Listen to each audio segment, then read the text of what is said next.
The Johnsons thought they had escaped Blackwood Manor's haunting grip. They packed up, left the cursed house behind, and drove miles away believing they were safe. But that night, as they settled into their new home, an unnerving chill filled the air. The lights flickered, and Oliver, sitting on the couch, suddenly turned to his mother with an unsettling grin.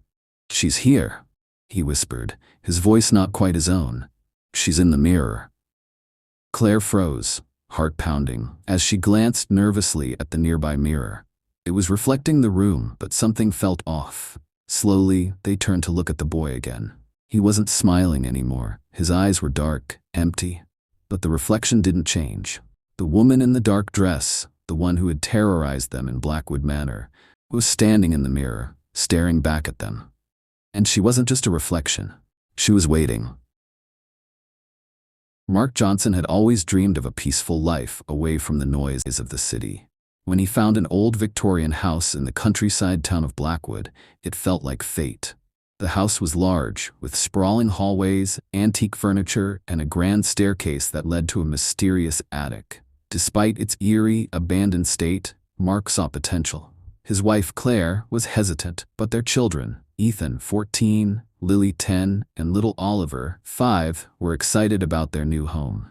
As they unpacked, a few of the townspeople stopped by, offering uneasy smiles and quiet warnings. "That house has a history," an old man muttered.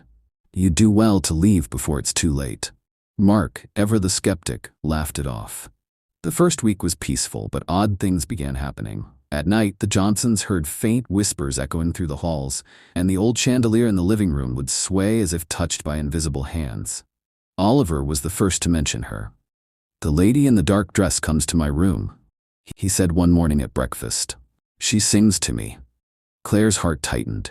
"Honey, what lady?" Oliver simply pointed toward the staircase. "The secrets of the house."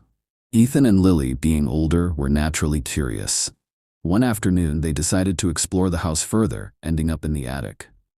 The room smelled of dust and decay, but something on the far end caught their eye. An old rocking chair that creaked even though no one was sitting in it. "Creepy," Lily whispered. Ethan approached a large, covered mirror leaning against the wall. He hesitated before pulling the cloth away. The glass was clouded, but as he wiped it with his sleeve, he felt his stomach drop. In the reflection, a woman stood behind them. She was tall, wearing a Victorian-era black dress, her face pale and sunken, eyes hollow and empty. She didn't move, she only stared.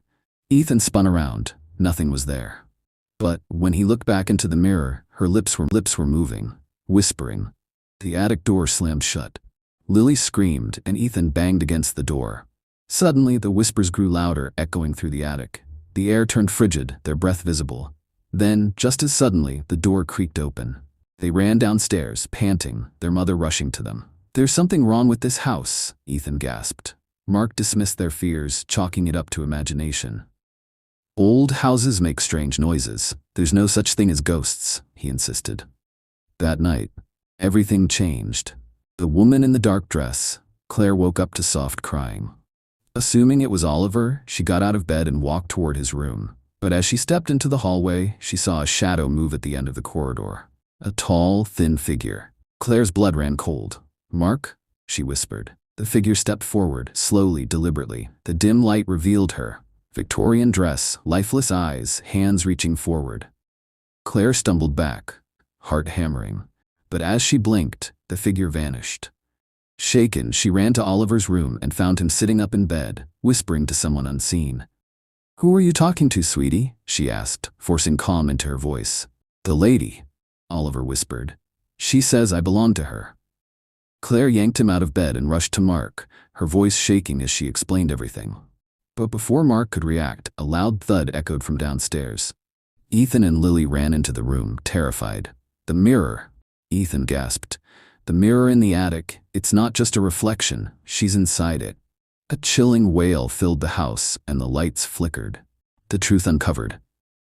The next morning, Mark finally listened. He went into town and asked about the house's history. What he learned was horrifying. Over a century ago, the house belonged to a woman named Eleanor Blackwood. She had lost her child under mysterious circumstances and was said to have gone mad with grief. Rumors claimed she had practiced dark rituals, trying to bring her son back. But one night, she disappeared without a trace. Only her mirror remained, and legend said she was still trapped inside, waiting for another child to take her lost son's place. Mark raced back home, dread sinking into his bones. When he arrived, the house was eerily silent. Then he heard Claire scream. Rushing upstairs, he found Oliver standing in front of the shattered attic mirror. His reflection was smiling, but he wasn't. Invisible hands began pulling him toward the broken glass. The mirror's surface rippled like water, and from within, Eleanor's decayed hand reached out. Mark grabbed Oliver, pulling with all his strength. The wailing turned into a deafening shriek as the glass began to crack apart. With one last desperate pull, Mark yanked Oliver free just as the mirror shattered completely. A gust of icy wind howled through the attic, and for the first time in over a century, the whispers stopped. Conclusion: some places never let go. The Johnsons left Blackwood Manor that very night, never looking back. They moved far away, trying to forget. But even in their new home, sometimes, just sometimes, when the lights were off and the night was silent, they still heard faint whispers.